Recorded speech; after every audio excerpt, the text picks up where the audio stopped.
Welcome my dear rockers, कैसे हो आप। आज हम देखने वाले हैं नाडू या फिर नादू। मूवी की शुरुआत होती है गांव से, जो कि एक पहाड़ के ऊपर काफी ऊंचाई पर बना हुआ है। यहाँ पर समस्या यह है कि जल्दी से कभी कोई प्रॉब्लम हो गई किसी को तो एम्बुलेंस तक नहीं पहुंच पाती, और गांव से बाहर जाने के लिए भी हफ्ते में सिर्फ 2 ही बस चलती हैं। इस गांव में आज काफी उदासी का माहौल बना होता है, क्योंकि गाँव में कोई भी डॉक्टर नहीं है। पर गाँव की एक बेटी अमुदा ने तय किया है कि वो डॉक्टर बनेगी। लेकिन अब उससे भी प्रॉब्लम ये होती है कि एग्जाम में कम मार्क्स आते हैं तो यूनिवर्सिटी में एडमिशन नहीं मिल पाता। बेचारी उदास होकर चली जाती है। अब उसके पिता रमन को शक होता है कि अचानक से अमुदा जा कहाँ रही है, जबकि सारे गांव वाले तो यहीं पर मौजूद है। तभी उनका शक सही साबित होता है। अमुदा पेड़ से लटक कर खुद को फांसी लगा देती है। सारे गांव वाले घबरा जाते हैं। अब देखो ना, कोई पढ़ा लिखा भी नहीं था तो अमुदा को सीपीआर वगैरह देने की भी किसी में कोई क्षमता नहीं होती, इसलिए वो सभी उसको तुरंत हॉस्पिटल लेकर आते हैं। लेकिन वहां भी ताला लगा हुआ है, साथ ही वहां पर ना ही कोई एम्बुलेंस थी ना ही कुछ, इसलिए गांव के लोग तुरंत एम्बुलेंस को फोन करते हैं। लेकिन पहाड़ की इतनी ऊंचाई पर होने की वजह से एम्बुलेंस को आने में लग जाते हैं 2-3 घंटे। इसलिए अमुदा का भाई मारी उसे गोद में उठाए भाग रहा होता है ताकि अपनी बहन को बचा पाए। फिर काफी देर के बाद वहां एम्बुलेंस पहुंच जाती है। लेकिन जब सभी अमुदा को हॉस्पिटल लेकर आते हैं तो डॉक्टर तो अपने हाथ ही खड़े कर देते हैं। कहते हैं ये पेशेंट तो मर चुका है, काश आप लोग जल्दी आ जाते तो इसको बचाया जा सकता था। ये सुनकर सारे गांव वालों को सदमा लगता है, क्योंकि उन्हें सिर्फ एक ही उम्मीद थी कि अमुदा उनके गांव से पहली डॉक्टर बनेगी जो सभी का इलाज करेगी, उनके गांव को ऊपर उठाएगी। लेकिन ये सपना उनका सपना ही रह गया। अब गांव के लोग जब बस यहाँ पर आती है तो उसके सामने अमुदा का शव रखकर बस को रोक देते हैं और बिल्कुल धरना प्रदर्शन करते हुए ये मांग करते हैं कि जब तक कलेक्टर साहब यहाँ डॉक्टर को अपॉइंट नहीं करेंगे तब तक हम बस को आगे नहीं जाने देंगे। इसलिए कलेक्टर वहां पर आकर मारी से कहता है कि कोई डॉक्टर इस गांव में आने के लिए तैयार नहीं है, हर तरफ रिश्वत वगैरह चलती है, और जब स्टूडेंट इतने पैसे लगाकर डॉक्टर बनते हैं तो वो यहाँ आने के बजाय शहर के बड़े हॉस्पिटल में जाना पसंद करते हैं ताकि वहाँ उनको अच्छे पैसे मिल पाए। गांव के हॉस्पिटल में कोई नहीं आना चाहता। मैंने कई डॉक्टर से बात की है पर वो 2 दिन भी यहाँ पर नहीं रुकते और चले जाते हैं। मेरी बेटी डॉक्टर है, वो हमेशा शहर की पली बढ़ी है, उसे गाँव के बारे में कुछ नहीं पता। और हाँ, मैं उसे मनाकर कम से कम 1 हफ्ते के लिए तो यहाँ भेज ही सकता हूँ। बाकी आगे आपका काम है उसे मनाने का। अगर आपने मना लिया तो वो हमेशा के लिए यहाँ पर रह सकती है। इस कलेक्टर ने सच्चाई भी बताई, लेकिन इनको सोल्यूशन भी दे दिया है। फिर सारे लोग कलेक्टर का धन्यवाद करते हैं। कलेक्टर चला जाता है। अब गांव के सारे लोग ये तय करते हैं कि कितना भी हमें गम क्यों ना आ जाए, लेकिन हम उस डॉक्टर को अच्छे से स्वागत करेंगे, उसका अच्छे से ख्याल रखेंगे, मतलब कोई भी दिक्कत नहीं होने देंगे उसको, ताकि उस डॉक्टर को भी अच्छा लगे और वो हमारे साथ अच्छे से घुल पाए और यहाँ से जाने का कभी उसका मन ही ना करे। अब इन सभी से जो हो सकता था वो सभी सारी चीजें डॉक्टर के स्वागत में लगा देते हैं। तभी वहां पर डॉक्टर आती है जिसका नाम शोभना होता है। गांव वाले उसको देखकर कहते हैं ये डॉक्टर है या मॉडल, हमें नहीं लगता है यहाँ रुकेगी भी। लेकिन चाहे कुछ भी हो जाए, उनका मकसद था डॉक्टर को यहाँ पर रुकाना, इसलिए वो पहले स्वागत में उसे हार पहनाते हैं। लेकिन शोभना उसके लिए मना कर देती है, क्योंकि बहुत अजीब लग रहा होता है उसको। फिर सारे गांव वाले शोभना को उसका कमरा दिखाते हैं, काफी छोटा होता है। साथ ही शोभना को खाने में क्या पसंद है वो उससे इसके बारे में भी पूछते हैं, लेकिन वो ऐसी ऐसी चीजें बताती है कि उनका नाम तक गांव वालों ने कभी सुना नहीं होता।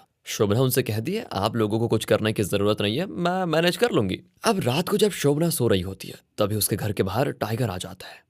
वो एकदम घबरा जाती है और आवाज लगाकर गांव वालों को बुलाने लग जाती है। सभी तुरंत वहां पहुंचते हैं और टाइगर को भगाने के बाद वो शोभना से कहते हैं कि देखो, आज से सारे गांव वाले आपके घर की निगरानी करेंगे ताकि आपको कोई खतरा ना हो। अब ये सुनकर शोभना को थोड़ा अच्छा लगता है और उसकी जान में जान आती है। फिर अगले दिन शोभना गांव के बंद पड़े हॉस्पिटल को खुलवाती है और गांव में जितने भी लोगों को जो परेशानी है उन सभी का इलाज करना शुरू कर देती है। साथ ही मरीजों को चेक करते हुए उसे कॉफी पीना बहुत ज्यादा पसंद होता है, पर पूरे गांव में किसी को कॉफी बनाना तो आता नहीं, इसलिए गांव के मुखिया का बेटा मुर्गन वो शहर से कॉफी लेकर आ जाता है और उसे यही काम दिया जाता है कि वो आगे से हमेशा यहीं रहकर शोभना के लिए कॉफी बनाएगा। अब मुर्गन भी अपने गाँव के लिए उस शहर की दुकान बंद करने को तैयार हो जाता है ताकि शोभना यहाँ से जाने के बारे में सोचे ही ना। अब अगले सीन में गाँव के एक लड़के को हॉस्पिटल लाया जाता है जो बेचारा पेड़ से नीचे गिरकर बेहोश हो गया था। लेकिन शोभना तुरंत उसको सीपीआर देकर होश में ला जाती है, उसका इलाज शुरू कर देती है, बिल्कुल ठीक हो जाता है वो। अब ये देखकर उस लड़के की माँ सारे गांव वालों से कहती है कि उस दिन मेरे पति भी इस तरह गिर गए थे और डॉक्टर ना होने की वजह से उनकी जान चली गई, लेकिन देखो उसी तरह मेरा बेटा भी गिर गया, लेकिन अब डॉक्टर है तो शोभना जी ने उसको ठीक कर दिया। इसलिए तो हम कब से डॉक्टर की मांग कर रहे थे, भगवान ने आखिर हमारी सुन ही ली। और अब कैसे भी करके हमें शोभना जी को यहीं रखना होगा, हम उन्हें जाने नहीं दे सकते। इसलिए सभी मारी को ये काम देते हैं कि शोभना को क्या पसंद है उसे इसके बारे में पता लगाना है और उसका बिल्कुल ख्याल रखना है। तब मारी को पता चलता है कि शोभना जी को डांस और पार्टी करना बहुत ज्यादा पसंद है। फिर क्या था, गांव वाले गांव के एक लड़के और लड़की की शादी कराते हैं जिसमें वो बढ़िया डांस और पार्टी का आयोजन करते हैं। शोभना को भी क्या चाहिए था, पार्टी मिल गई और खुश हो जाती है वो, उसे शादी भी अच्छी लग रही होती है। लेकिन प्रॉब्लम तब आती है जब उसको ये पता चलता है कि ये लड़की तो 18 साल से कम की है। वो ये शादी रुकवा देती है, लेकिन लड़की की उम्र कम से कम, रोल तो शायद 21 कहता है ना, हाँ 21-20 जो भी है वो होनी चाहिए। गांव वाले भी क्या थे, वो मान जाते हैं। वो शोभना के सामने कसम खाते हैं कि आज से वो किसी भी नाबालिग लड़की की शादी नहीं कराएंगे, इसके बारे में सोचने की भी कोशिश नहीं करेंगे। तब जाकर शोभना फिर खुश हो जाती है। अगले सीन में शोभना का 1 हफ्ते का काम हो जाता है पूरा और वो अपने पिता से ट्रांसफर ऑर्डर मांगती है ताकि यहाँ से जा पाए। लेकिन उसके पिता उसे समझाने की कोशिश करते हैं कि बेटा तुम्हें कुछ और दिन वहां पर रुकना चाहिए वरना गांव वालों को बुरा लगेगा। ये सुनकर शोभना गुस्सा हो जाती है कि पापा मैं यहाँ कैसे रह सकती हूँ। तब उसके पास रमन आते हैं जो उससे कहते हैं आप जानती हो मैं पहले यहाँ पर फर्टिलाइजर बेचने का काम करता था, लेकिन उसके अंदर ऐसा केमिकल डाला जाता था जिससे फसल तो खराब होती ही थी, साथ ही लोग भी बीमार पड़ रहे थे। यहाँ के डॉक्टर ने मुझे कई बार फर्टिलाइजर का इस्तेमाल करने से मना किया, लेकिन मैंने नहीं सुना और इस गलती की वजह से मेरी पत्नी और गांव के कुछ लोगों की जान चली गई।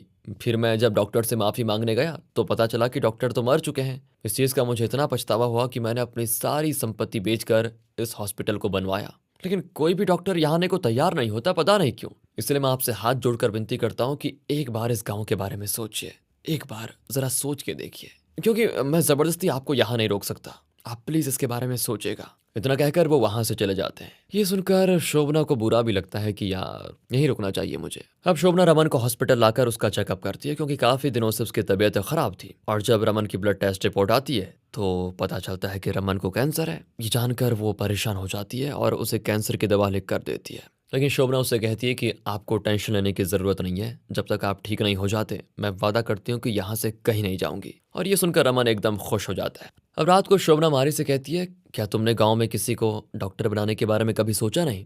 मारी भी कहते हैं कि गांव में कोई पढ़ा लिखा तो है नहीं, सिर्फ मेरी बहन अमोधा ही पढ़ी लिखी थी। उसने 12वीं में 1200 में से 1192 स्कोर किया था, लेकिन डॉक्टर के एंट्रेंस एग्जाम में कुछ मार्क्स कम आ गए और उसका एडमिशन नहीं हो पाया। बेचारे ने अपनी जान दे दी क्योंकि उसका सिर्फ एक ही सपना था कि वो डॉक्टर बनकर इस गांव का कल्याण करेगी।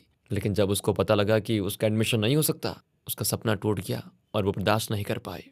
ये सुनकर शोभना को काफी बुरा लगता है। अगले सीन में रमन की तबीयत कुछ ज्यादा ही खराब हो जाती है, इसलिए वो सभी से कहते हैं कि अगर मैं मर गया तो चुपके से मुझे कहीं दफना देना ताकि शोभना जी को पता ना चले कि मैं मर चुका हूँ, क्योंकि उन्होंने मुझसे वादा किया है कि जब तक मैं जिंदा रहूंगा तब तक ही वो यहाँ से नहीं जाएंगी। और अगर उन्हें पता चल गया कि मैं मर गया तो क्या पता उनका मूड यहाँ से जाने का हो जाए। मारी की आंखों में आंसू आ जाते हैं। वो अपने पिता से वादा करता है कि चाहे कुछ भी हो जाए मैं शोभना को यहाँ रोकने की पूरी कोशिश करूंगा।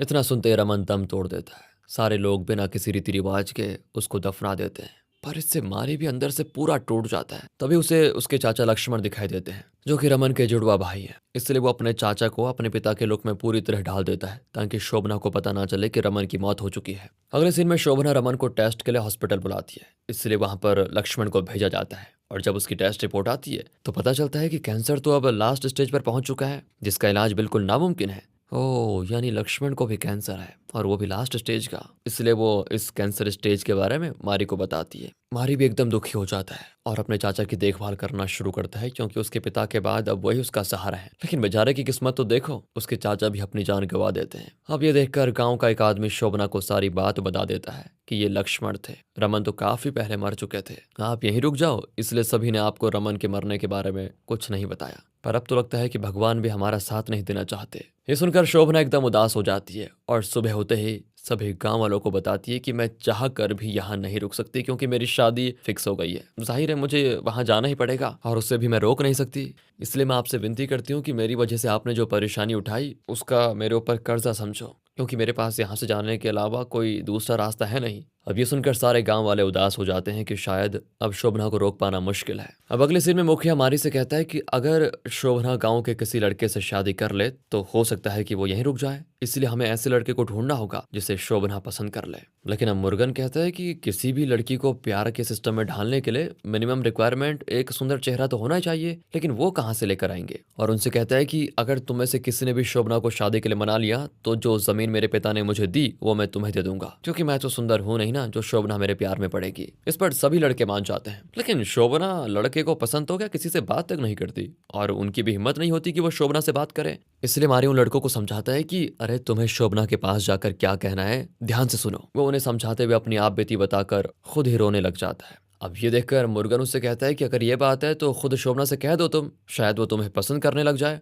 और वैसे मुझे लगता है कि तुम्हारे अलावा ये काम कोई और कर नहीं सकता यहाँ पर। अगले दिन शोभना मारी के साथ अपने घर आती है क्योंकि आज उसकी एंगेजमेंट है, जिसमें सारे लोग तो खुश होते हैं पर मारी बड़ा उदास है और उसकी भी हिम्मत नहीं होती कि वो शोभना से कुछ कह पाए। लेकिन जब वो दोबारा गांव आ रही होती है तभी रास्ते में शोभना को गांव की एक महिला का फोन आता है जो उससे कहती कि मेरे बेटे की हालत बहुत खराब है, उसके मुंह से खून आ रहा है और जो दवा आपने दी वो भी नहीं मिल रही। शोभना भी काफी घबरा जाती है और तुरंत उस महिला के बेटे के पास आती है, लेकिन बेचारा तब तक अपना दम तोड़ चुका होता है। ये देखकर उस महिला के घर में पूरी उदासी छा जाती है। तब शोभना को उस महिला की बेटी दिखाई देती है जिसने अनजाने में अपने भाई की सारी दवा खा ली थी और दवा खाने की वजह से उस पर रिएक्शन हो गया होता है। वो महिला तो डर ही जाती है क्योंकि एक तरफ उसके बेटे की जान चली गई, दूसरी ओर उसकी बेटी भी अब जिंदगी और मौत के बीच है। पर शोभना की मेहनत रंग लाती है और भाग्य से वो बच्ची बच जाती है। ये देखकर वो महिला शोभना का धन्यवाद करती है कि उसकी बेटी की जान बच गई, वरना एक ही दिन में अपने दोनों बच्चों को खो देती। अब रात को शोभना मारी को अपने शादी का कार्ड देने जा ही रही होती है, तभी उसे मारी सारे गांव वालों के साथ दिखाई देता है जो सभी से कह रहा था कि मुझे माफ कर देना, मैं अपने पिता को दी हुई कसम पूरी नहीं कर पाया। कल शोभना चली जाएगी क्योंकि कल उसकी शादी है, हम उसको रोक नहीं पाए। गांव वाले कहते हैं कि तुम्हें रोने की जरूरत नहीं है, हम सब ने अपनी तरफ से पूरी कोशिश की है।